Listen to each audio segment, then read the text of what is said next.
Ni hao, salut à tous. Je voudrais vous raconter une petite histoire qui concerne un petit peu le sujet qu'on a vu dans l'autre vidéo. Celle qui consiste de bien s'entourer, de faire attention en tout cas de qui accompagne notre vie. Donc je vais vous raconter une histoire, c'est de Monsieur Jazarin qui a écrit un livre qui s'appelle L'esprit du judo ou l'essence du judo, j'ai un doute. Je crois que c'est l'esprit du judo. Je vous mettrai les commentaires en bas, le lien aussi. Donc vous pouvez aller sur ma page, en petite entre parenthèses, sur mon site web.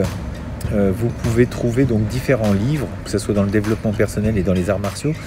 Et vous avez des liens qui vous emmènent directement sur Amazon. Alors oui, c'est un lien où je touche un peu d'argent. Ça doit être 2% sur la vente. Vous, ça ne vous fait pas augmenter le prix du livre, vous paierez de toute façon. Mais moi, ça me fait une petite commission. On va dire que ça rémunère mon travail et toutes ces petites vidéos que je fais. Donc, on ferme la parenthèse. Ce monsieur, qui est un des premiers en fait, à avoir créé les collèges ceinture noire, était professeur de judo. Et dans ce livre, il raconte justement le fait...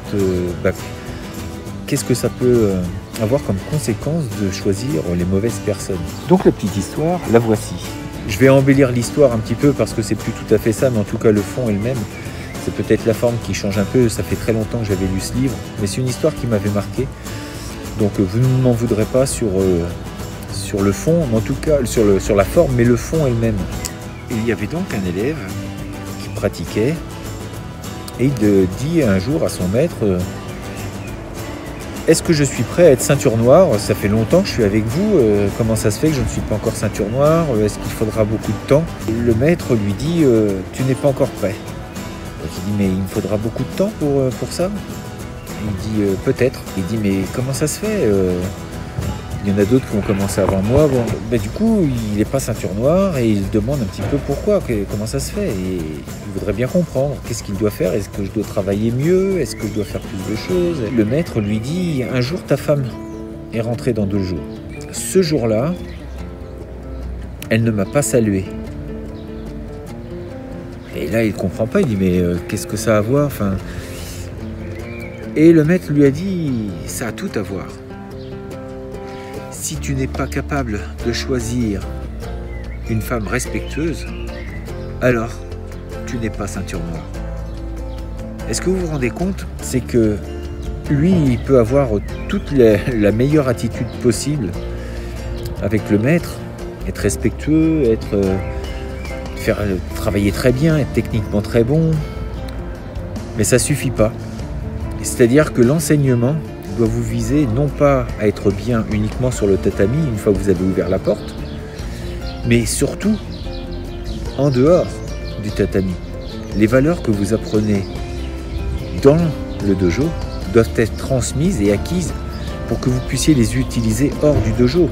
Et donc quand il parle de sa femme, il ne porte pas un jugement sur sa femme, il porte un jugement sur lui. C'est que s'il n'est pas capable de choisir des gens qui accompagnent sa vie, qui ne sont pas respectueux, alors il ne l'est pas lui-même, c'est qu'il ne se respecte pas non plus lui et qu'il a choisi une mauvaise personne qui ne correspondait pas à ses valeurs à lui, puisque lui, s'il est respectueux, pourquoi choisit-il une personne qui ne l'est pas?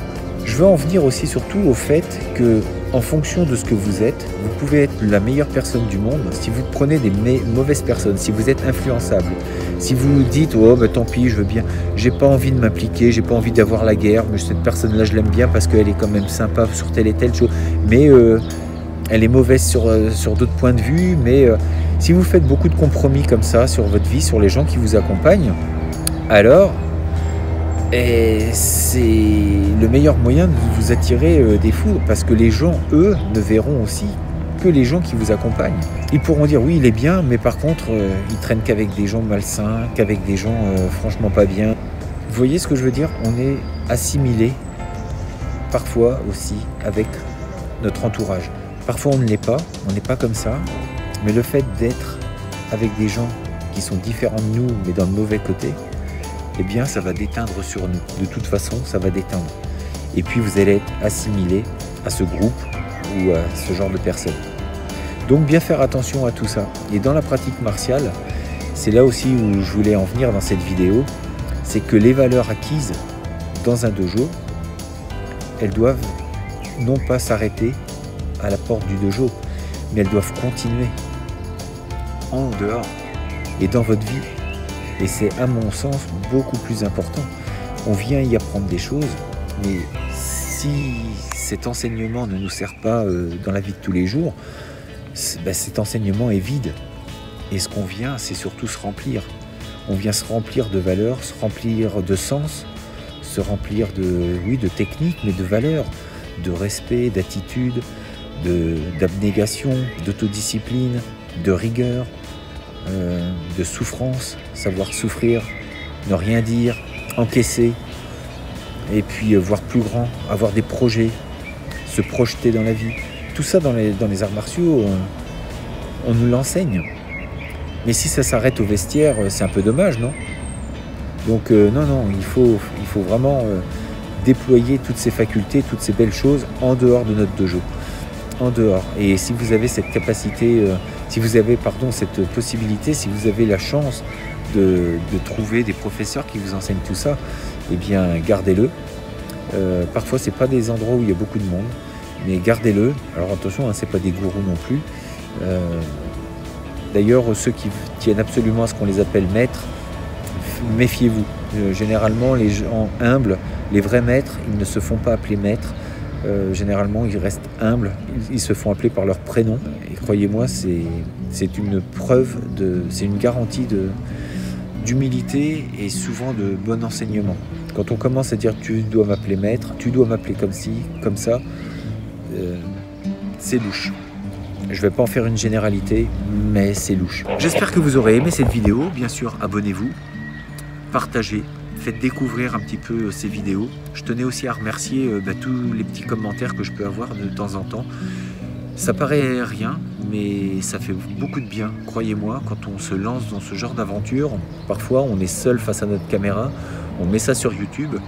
C'est pas du narcissisme, mais on se sent bien sûr seul et le but c'est pas de véhiculer son image et avoir des retours plutôt de compliments, de gens à qui ça fait du bien. Croyez-moi, pour moi c'est juste super, c'est génial, c'est vraiment ce vers quoi j'ai envie de tendre. Si j'ai un seul commentaire sur une vidéo en bien, pour moi ça y est, c'est gagné, c'est vraiment le but. Et voilà, donc je tenais à vous remercier pour tous ceux qui ont mis des petits mots, des petits pouces. Merci, continuez, partagez parce que peut-être que ça peut plaire aussi à d'autres personnes et ça peut surtout leur faire du bien. Et je pense que ça fait du bien, il faut partager parce que dans ce monde-là, les choses qui font du bien ne sont pas légion, ça se fait de plus en plus rare. Donc merci à vous pour votre contribution.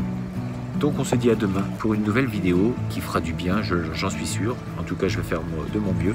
Je vous dis à très bientôt, restez forts, restez beaux et surtout, restez bienveillants. Ça retienne.